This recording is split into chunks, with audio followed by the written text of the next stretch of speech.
नमस्कार दोस्तों, आज हम बात करेंगे प्राकृतिक चिकित्सा के अनुसार मन के दर्शन की।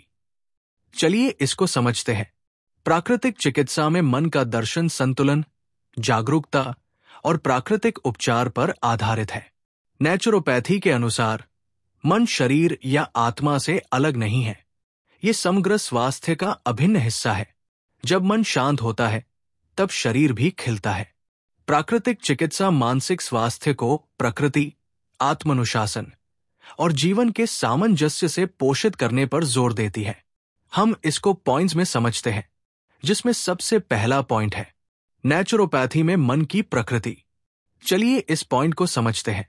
प्राकृतिक चिकित्सा मन को एक सजग चेतना का क्षेत्र मानती है, जो शरीर और आत्मा दोनों के साथ गहरे स्तर पर जुड़ा होता है। मन भौतिक अनुभवों और आध्यात्मिक अंतर्दृष्टि के बीच सेतु का कार्य करता है। ये न केवल हमारे दृष्टिकोण को आकार देता है, बल्कि हमारे शरीर की प्रतिक्रियाओं को भी प्रभावित करता है। भावनात्मक तनाव, नकारात्मक सोच और मानसिक थकावट शरीर की रोग प्रतिरोधक क्षमता को कमजोर कर रोग का कारण बन सकती है। प्राकृतिक साधनों से मन का पोषण करके नेचुरोपैथी संतुलन और आंतरिक शांति को पुनर्स्थापित करने की दिशा में कार्य करती है। अब कुछ मुख्य विचार पर प्रकाश डालते हैं। पहला मुख्य विचार, ऊर्जा के रूप में मन। विचारों को सूक्ष्म ऊर्जा का रूप माना जाता है। नकारात्मक विचारों की पुनरावृत्ति से शरीर में निम्न कंपन उत्पन्न होते हैं, जबकि सकारात्मक सोच जीवन शक्ति को ऊर्ध्वगामी बनाती है। दूसरा मुख्य विचार, साइकोन्यूरोइम्यूनोलॉजी। नेचुरोपैथी इस विज्ञान पर आधारित है, जो मानसिक स्थिति और रोग प्रतिरोधक प्रणाली के बीच संबंध को दर्शाता है। भावनात्मक तनाव प्रतिरक्षा को दबाकर रोग का द्वार खोल सकता है। तीसरा मुख्य विचार, मानसिक स्वच्छता मतलब मेंटल हाइजीन। जैसे शरीर को स्वच्छता की आवश्यकता होती है, वैसे ही मन को भी नियमित शुद्धिकरण की आवश्यकता होती है। आत्मनिरीक्षण, जागरूकता और भावनात्मक मुक्तिकरण के माध्यम से। दूसरा पॉइंट है मन और शरीर का संबंध। चलिए इस पॉइंट को समझते हैं। नेचुरोपैथी का एक मुख्य सिद्धांत यह है कि मानसिक और शारीरिक स्वास्थ्य एक दूसरे से अविभाज्य है। चिरकालिक तनाव, अव्यक्त भावनात्मक आघात या नकारात्मक सोच शरीर में रोग के रूप में प्रकट हो सकते हैं। इसके विपरीत, जब मन को ठीक किया जाता है तो शरीर भी शीघ्र स्वास्थ्य लाभ की ओर बढ़ता है। सच्चा स्वास्थ्य तब प्राप्त होता है जब मन, शरीर और आत्मा एक सामंजस्यपूर्ण लय में कार्य करते हैं। चलिए इसको उदाहरण से समझते हैं। पहला है चिंता, जिसके कारण पाचन तंत्र की गड़बड़ी होती है। दूसरा है दबा हुआ क्रोध, जिसके कारण उच्च रक्तचाप व यकृत असंतुलन होता है। तीसरा है अत्यधिक चिंता, जिसके कारण थकावट और हार्मोनल असंतुलन होता है। तीसरा पॉइंट है स्वस्थ मन मतलब हेल्थी माइंड। नेचुरोपैथी हमें ऐसे कई उपाय और साधन प्रदान करती है जो मन को प्रकृति की लय में पुनः लाने में सहायक है, जिसमें सबसे पहला है ध्यान और जागरूकता मतलब मेडिटेशन और माइंडफुलनेस का अभ्यास। इनका अभ्यास तंत्रिका तंत्र को शांत करता है, कोर्टिसोल को घटाता है, भावनात्मक नियंत्रण और सृजनात्मकता को बढ़ाता है। नियमित अभ्यास से मस्तिष्क में सकारात्मक पुनर्संरचना होती है। दूसरा है सकारात्मक पुष्टि और कल्पना मतलब एफर्मेशन और विजुअलाइजेशन, जो आत्मछवि को पुनः गढ़ता है, अवचेतन विश्वासों को पुनः प्रोग्राम करता है। कल्पना प्रक्रिया से उपचार की क्रियाएं सक्रिय होती है।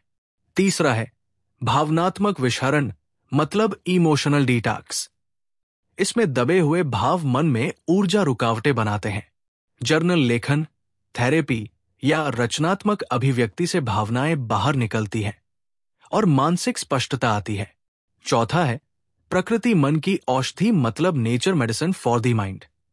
हरियाली में समय बिताना मानसिक थकावट कम करता है। सूरज की रोशनी सेरोटोनिन बढ़ाती है और मनोवृत्ति को ऊर्जावान बनाती है। पांचवा है उपवास और विषहरण मतलब फास्टिंग और डिटॉक्स। केवल शरीर को ही नहीं, मन को भी स्वच्छ करता है। भावनात्मक शांति और जागरूकता लाता है। छठवां है आहार और पाचन मतलब डाइट और डाइजेशन। सात्विक, ताजा, वनस्पति आधारित आहार मानसिक स्पष्टता को बढ़ाता है। जंक फूड तनाव और मानसिक कुंदता बढ़ाते हैं। सातवां है विचार प्रबंधन मतलब थॉट मैनेजमेंट। सकारात्मक सोच को बढ़ावा, कृतज्ञता, पुष्टि और सजग सोच से स्वस्थ मानसिक पैटर्न बनते हैं। आठवां है नींद, विश्राम और विराम मतलब स्लिप रेस्ट और रिलैक्सेशन। गहरी नींद और पूर्ण विश्राम अत्यंत आवश्यक है। जल्दी सोना, प्राकृतिक प्रकाश पाना और स्क्रीन रहित विश्राम नेचुरोपैथी में आवश्यक माने गए हैं। नौवां है दिनचर्या और अनुशासन मतलब रूटीन और डिसिप्लिन। नियमित और संतुलित दिनचर्या मानसिक स्थिरता लाती है, स्पष्टता बढ़ती है और मानसिक भ्रम कम होते हैं। चौथा पॉइंट है मानसिक स्वास्थ्य के दार्शनिक स्रोत।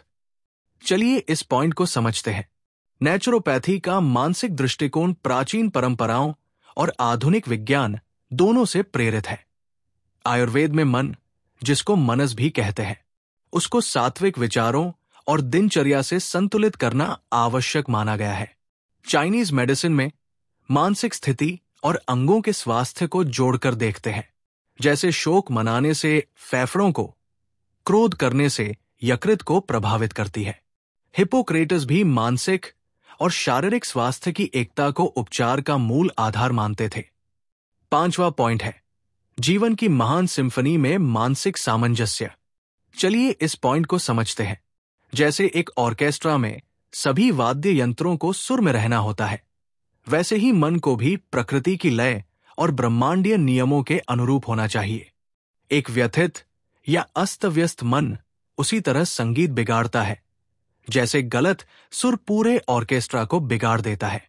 सच्चा उपचार तब शुरू होता है जब हम मन को अनुशासन, करुणा और सजग जीवन शैली के माध्यम से पुनः सुर में लाते हैं।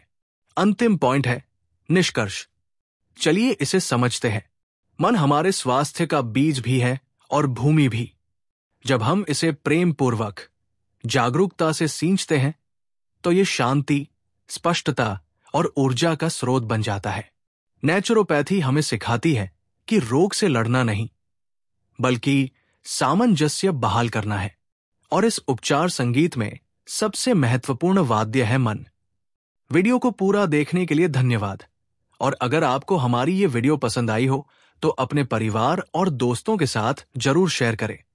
और अगर आप हमारे चैनल पर पहली बार आए हैं तो हमारे चैनल को जरूर सब्सक्राइब कर लें। धन्यवाद। स्वस्थ रहे, खुश रहे। जय हिंद, जय भारत।